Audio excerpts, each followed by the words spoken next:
पूर्वीच्या आधी चाललं मग इथे पळून जवळपास 2000 लोकांचं गाव आणि तुमचं गाव आणि पूर्ण गावाचं आवाज येतोय का?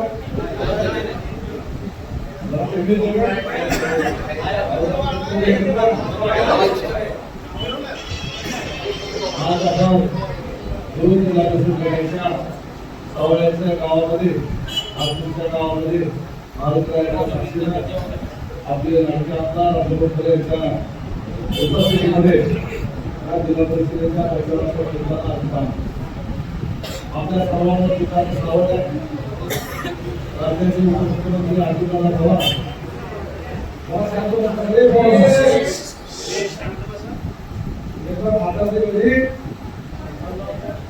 चॉकलेट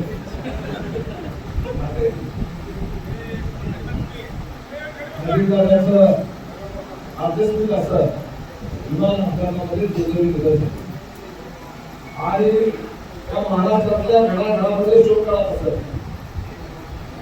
अजितदादांच्या आशा अचानक झाल्यामुळे त्या महाराष्ट्रातला प्रत्येक संवेदनशील माणूस म्हणाला आणि शेतकरी समाजाकरता दिवस रात्र झटणार गोरगरिबांच्या करता काम करणार तुमच्या आमच्याचा बहुजन समाजाचा नेता आज तुमच्या आमच्यातून गेला.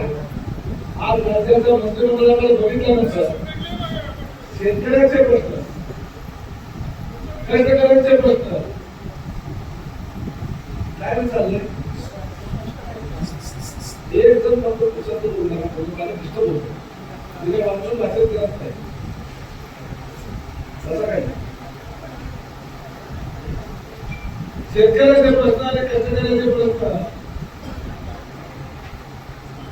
हे समजणारा आणि ते समजून त्याच्यावर निर्णय घ्यायची क्षमता असलेला राज्याच्या मंत्रिमंडळातला एकमेव नेता म्हणून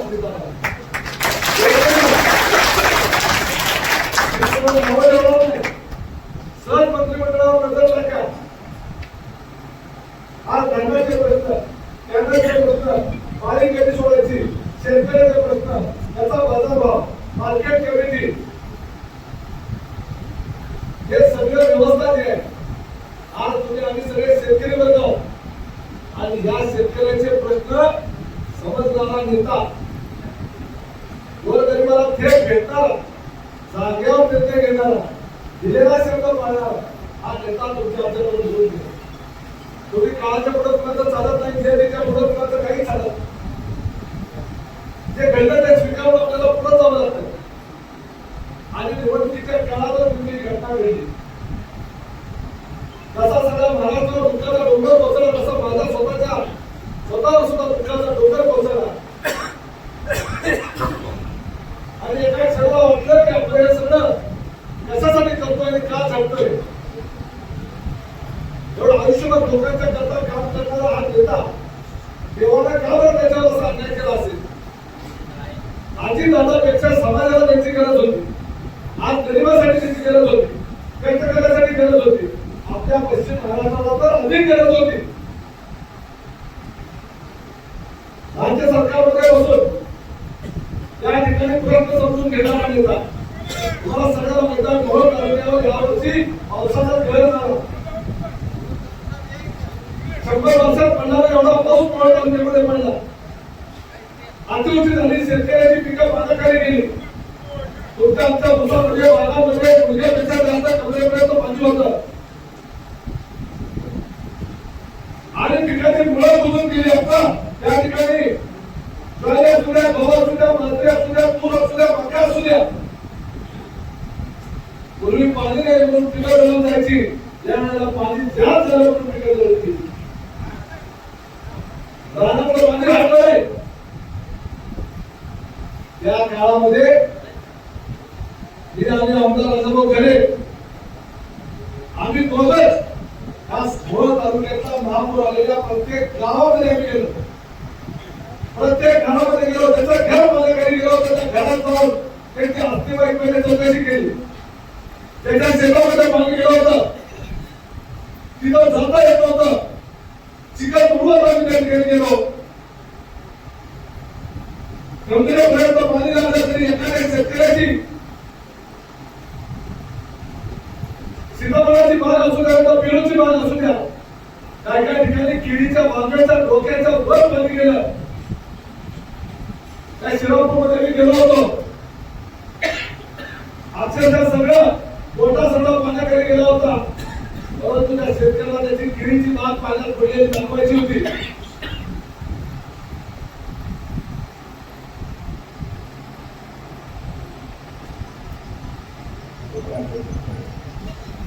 दाखवायची होती तरी मला हाताला धरून त्या ठिकाणी पाण्याकडे घेऊन गेला. अक्षरशः छकडापर्यंत पाणी आणि पाण्याच्या नंतर बाहेर ते सगळं बघून आल्यानंतर बघतो सगळ्या अंगाला सगळं शेण लागलं होतं माझ्या.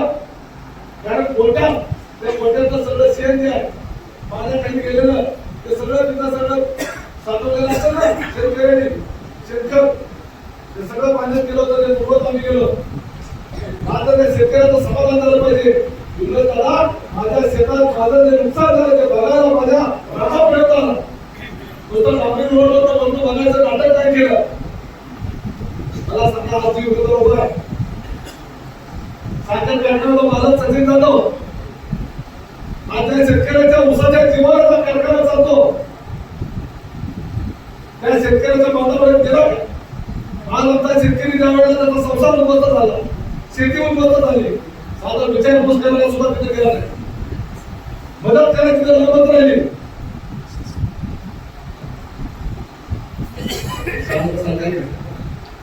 मदत करायची तर नमत राहिली. परंतु त्या शेतकऱ्यांना साधं विचारपूस करायला आमदार साहेब बघा, आमदार साहेब स्वतः ऑपरेशन 2 महिने सुद्धा झाले नव्हते. ऑपरेशन झालं नव्हतं, आपलं पोट फाडलं होतं. ते आपल्याला कापून आपल्याला कमी केलं. डॉक्टरनं सांगितलं 3 महिने विश्रांती घ्यावी लागेल. परंतु या मोहोळ तालुक्यावर आसमानी संकट आल्यानंतर ज्या लोकांनी आपल्याला 1,30,000 मतांनी निवडून दिलं आणि तो अडचणीत असताना, तो दुःखात असताना, त्यांनी सिटी बुडालेली असताना, घर बाजाराने बुडालेला असताना आपण घरात झोपून राहणं बरोबर नाही. म्हणून आमदार साहेब आणि मी दोघं जण आम्ही सगळी गावात त्या ठिकाणी पालखी घातली. आजी तलावाचा दौरा झाला.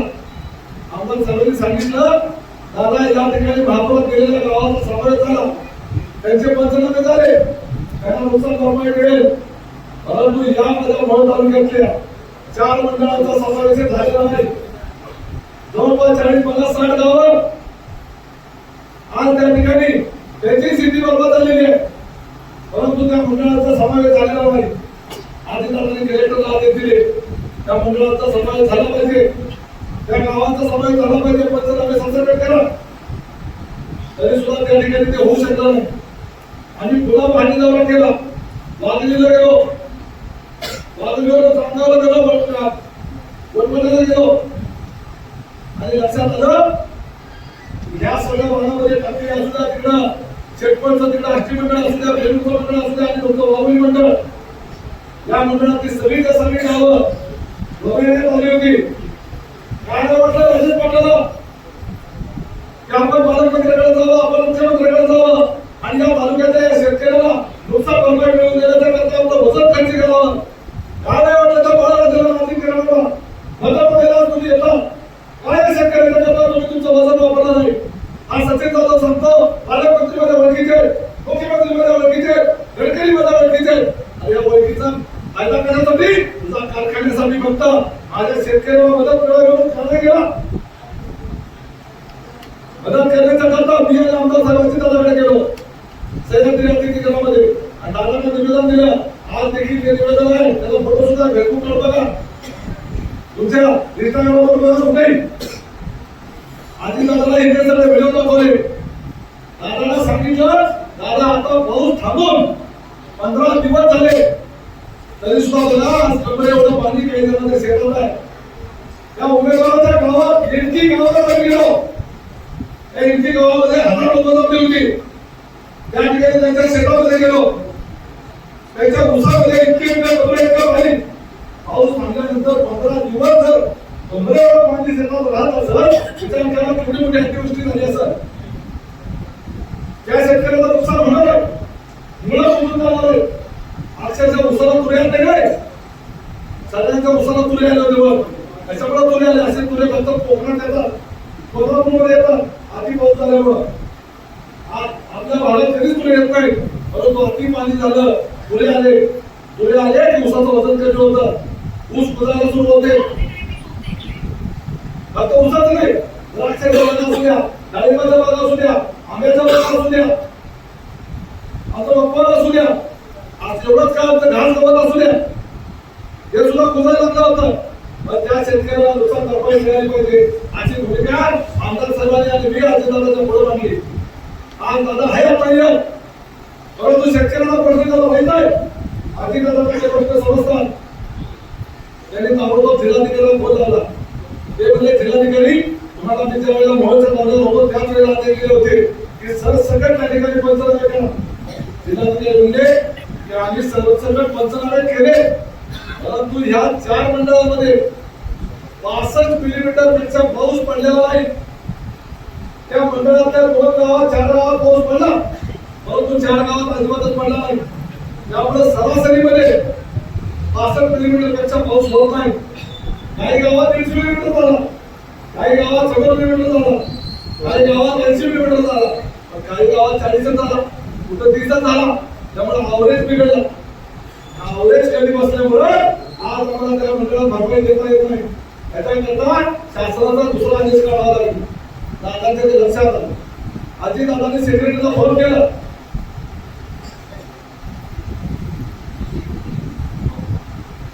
अजितदादांनी सेक्रेटरीला फोन केला आणि सेक्रेटरीला सांगितलं आजच्या आज कॅबिनेटमध्ये हा प्रस्ताव आला पाहिजे. फक्त मोहोळ तालुक्यासाठी राज्याच्या कॅबिनेटमध्ये मंत्रिमंडळाच्या बैठकीमध्ये प्रस्ताव मागितला गेला आणि त्या एका झटक्यामध्ये अजितदादांनी ही सगळी राहिलेली गावं 40 मोहोळ मंत्रिमंडळ म्हणजे मोहोळ तालुक्यातील सरसकट गावं नुकसान भरपाईला पात्र करण्यात आली. म्हणून आज आपल्या मोहोळ तालुक्यातल्या तुमच्या सवय सकट किती पैसे आले तुम्हाला गावात 4 कोटी रुपये, गुरुमध्ये 10 कोटी रुपये आले.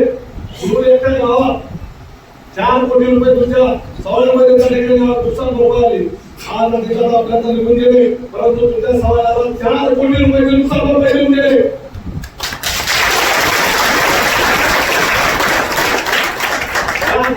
शेतकऱ्याचे प्रश्न, गरिबाचे प्रश्न समजत होते. आज जर शेतकरी म्हणला तर तो पुन्हा उभा राहणार नाही. त्याला उभा राहण्याच्या करता आज त्या मदतीची आवश्यकता आहे. आणि अशी शेतकऱ्यांच्या अडचणी समजण्याकरता तुमचा आमच्याकडे केला. आज आपलं कर्तव्य, आज हे कारखानदार प्रचंड पैशावाले कोट्यावधी रुपये घेऊन भारतीय जनता पार्टीकडून नव्हे, राज्य काँग्रेसच्या पार्टीकडे उभे. नावाला भारतीय जनता पार्टी आहे, परंतु मोहोळ तालुक्यात कोणाची पार्टी आहे? राजन पाटलाची पार्टी आहे. राजन पाटलाच्या पार्टीकडे ते उभे आणि त्या ठिकाणी आरोप करतात उमेश पाटील आमचा कारखाना बंद करायला चालला म्हणून. उमेश पाटील तुझा कारखाना वाचवणारा होता. आज इथं मारुतीला साक्षीने तुम्हाला सांगतो, राजन पाटलांनी षडयंत्र केलं होतं सगळा कारखाना बंद करण्याचं. आमचा उद्देश या तालुक्यामधला कुठलाच कारखाना बंद पडला नाही पाहिजे. आणि एकटा लोकनेते चालू राहील तुम्हाला लुटायला सुरुवात करेल. बाकीचा कारखाना चालू राहिला पाहिजे, स्पर्धा राहिली पाहिजे कारखान्यामध्ये आणि सगळे कारखाने चालले पाहिजे. परंतु त्या कारखानदारांनी शेतकऱ्याला लुटण्यामध्ये कारखान्यामध्ये आज कारखाना कारखानदार झाले. माझ्याकडे पुरावे 2014 सालापासून 2026 सालापर्यंत माझ्याकडे काही शेतकऱ्यांनी पावलं दिले तुम्हाला. आज त्या मोठ्या ट्रॅक्टरचं वजन केलं 8 टन झालं आणि 2 दिवसानं वजन केलं त्याच मोठ्या ट्रॅक्टरचं वजन 12 टन झालं.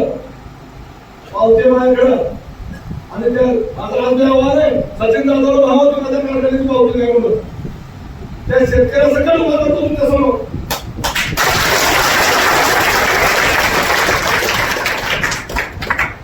एका खेपाला 4 टन खेपा करतो. एका एकरामध्ये 4 खेपा होतात, बरोबर आहे का? 4 खेपेला 40 चौक 16 टन, 16 टन गुणिले 3000 किती पैसे झालं? 48,000 रुपये झाले. म्हणजे जवळपास 50,000 रुपये एकरामध्ये. आज ऊस लावायला पेरण्यापासून पैसे लागतात, खताला पैसे लागतात, मजुरीला पैसे लागतात. 1 वर्षभर ऊस सोडायला लागतो, कोळ्याला लागते, ट्रॅक्टरमध्ये भरावं लागतं. रस्ता काढून ढेकळामधून ट्रॅक्टर काढून कारखान्यापर्यंत पोहोचावा लागतो आणि ऊस दिल्यानंतर कायद्या घरात बसून 50,000 रुपये एकरामध्ये कट्टा बांधतात. 5 एकरचा शेतकरी असेल तर 2.5 लाख रुपयाचं नुकसान होतं. अशा पद्धतीने शेतकऱ्यांना लुबाडणारे आहोत. उद्या तुम्हाला जिल्हा परिषदेला बघवायची का? त्यांचं सांगा. आणि 3 महिने झालं कारखाना चालू, 10 दिवसात फक्त बिल दिले, अजून कोणाला बिल दिले नाही. आज 3,000 रुपयाचा दर देणार होता, लेखी उत्तर दिलं. 2800 रुपये पैसे दिले, 3,000 रुपये पैसे देत नाही. मी मगाशी आमदार सांगत होतो, बारामती काय कारखाना आमच्या क्रिकेट बसला 150 किलोमीटर आमदार साहेब 150 किलोमीटरवर माझा इथं नुसते बारामती आंदोलनी होईल पवारांचा कारखाना बारामती आंदोलन ना 3,500 रुपये दिले. 3,500 150 किलोमीटरवर ऊस केल्यानंतर 3,500 रुपये देऊ शकतात. तिथं बहिणीकडे तुमच्या दारात ऊस आहे आणि तुम्ही त्या ठिकाणी 2800 रुपये देता. बोलतो कटावर होता. याला उपाय काय? याला उपाय मी काढलेला आहे. याला उपाय एकच आहे. मोहोळ तालुक्यात जेवढे कारखाने त्या कारखान्याला जाणाऱ्या रस्त्याच्या कडेला तुमच्या उमेदवाराचा जनता काटा उभा करणार.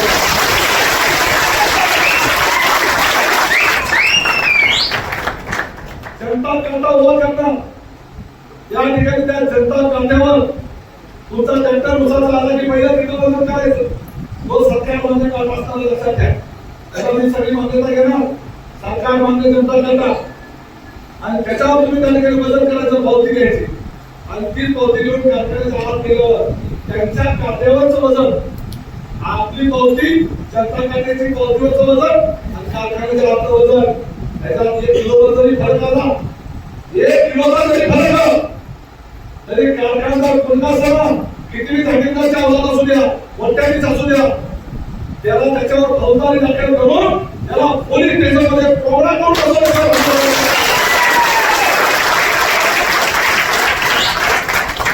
उमेदवारी म्हणतात. लक्षात घ्या, कुणाच्या बापाला घालवत नाही आणि कुणाला वेचत बी नाही आणि कुणाला नेण्यात बी होत नाही.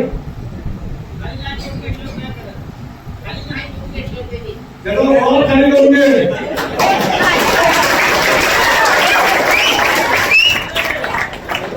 खाली करून घे.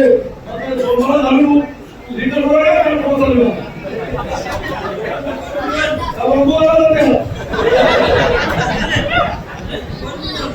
साखर कारखाना लक्षात घ्या, शेतकऱ्याच्या ऊसाचं गाळप करण्यासाठी नाही, त्यांना पैसे मिळवण्यासाठी. लक्षात ठेवा. साहेबांनी उद्या त्याला मी त्यांच्या काट्यामध्ये काय लावलं असं ना, काटा मारण्यासाठी सगळं करावं लागेल. आणि उद्या त्याला कोणतरी समजणार ते उमेदवाराला जनता काटा तरी घरात कशावर ना, त्याला सुद्धा उपाय काढला. त्या काट्याचं कुठे सगळं येतो असं नाही. हे काटा जिथं असेल, त्या काट्याचं यंत्र जिथं असेल तिथं सीसीटीव्ही कॅमेरा सीसीटीव्ही कॅमेरा मोबाईलवर दिसते. सगळं त्या कशावर दिसते? पासवर्ड टाकून त्याला ती पासवर्ड सगळ्यांना देऊन टाकतो.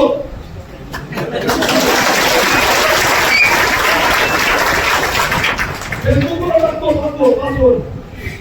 जेव्हा त्याला मोबाईलवर बघायचं पण घुसतोय का, बरोबर आहे ना? दिसतं रिमूव्ह करून बघायचं बरोबर. म्हणजे सीसीटीव्ही मध्ये त्याच्यात कोण गडबड करताय का काढण्यात जाऊन हे सुद्धा तुम्हाला बघायची व्यवस्था करता येईल. इच्छाशक्ती असेल काही करता येतं आणि इमानदारीने त्या ठिकाणी पैसे व्यापाऱ्यांना व्यवहार करा. परंतु शेतकऱ्याच्या काळाचं बळी खाणार असाल तर तुम्हाला सोडणार नाही, एवढं लक्षात ठेवा. आज कामगारांचा उल्लेख करावा पाहिजे. हा कामगाराला स्वतःचा वाढदिवस साजरा करतो आमदार साहेब आणि टी शर्ट देतो आणि टी शर्ट देतो. आता त्या टी शर्ट वर फोटो कोणाचे त्याचे आणि एका टी शर्टचे पैसे वजा करतो 500 रुपये. ते असली निकाल थोडा आला नाही. उद्या त्याला झेडपी सदस्य झाल्यावर बघणार सुद्धा नाही तुमच्याकडे. ते होणार नाही भाग वेगळा. तुम्ही सगळे सवयचे लोक एक व्हा.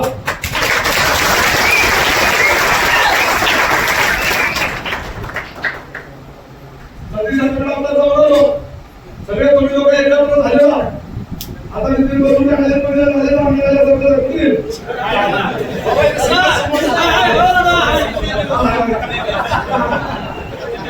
अण्णांनी तर चालणं सोडलं होतं.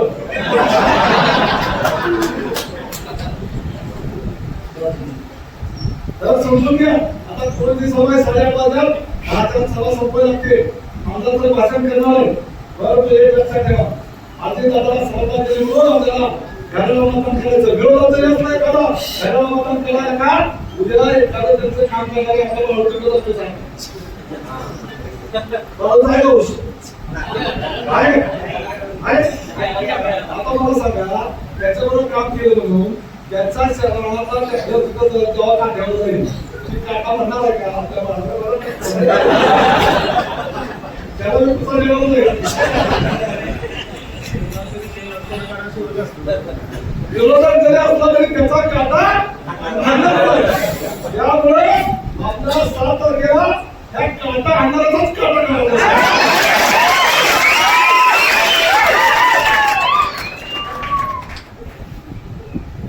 आता तुमचं प्रकल्प आमदार साहेब आहे, तुमचं फॉरेस्टमध्ये बलात्काराचे घडे ते फॉरेस्टचा प्रश्न जरा अवघड आहे आमदार साहेब.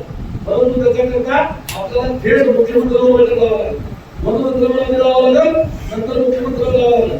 हे 50 वर्ष सतत चिंतित पिढ्या हे आमची समाजाची लोक त्या फॉरेस्टच्या मध्ये घडत त्यांची सरकारी योजनासाठी लावलं तिथं आणि त्याच्या नावावर उतारा देत आहे. कारण जमीन भागायचे कारण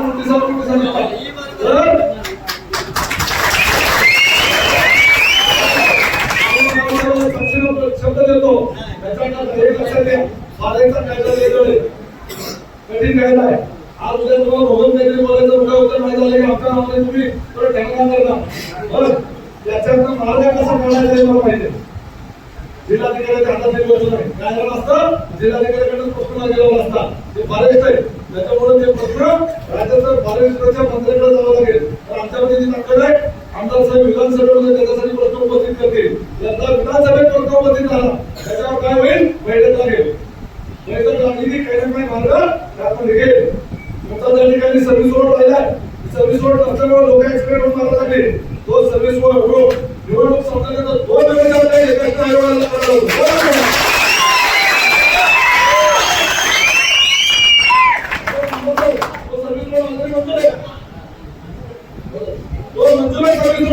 फक्त ते करायचं आहे. ही कामं तुमची करतो, बाकीची कामाची चिठ्ठी जी आहे माझ्याकडे आलेली ती सगळी जी आहे ती सगळी चिठ्ठी आमदार साहेबांकडे देतो. आणि आमदार साहेब ते माझ्यापेक्षा जास्त सक्षम आहेत काम करायला, कारण ते आमदार आहे. ते तर करेलच. परंतु आमदार साहेब इथं आलेले, तुम्ही आमदार साहेबांना जेवढा लीड दिला बरोबर आहे का, त्याच्यापेक्षा 50 एक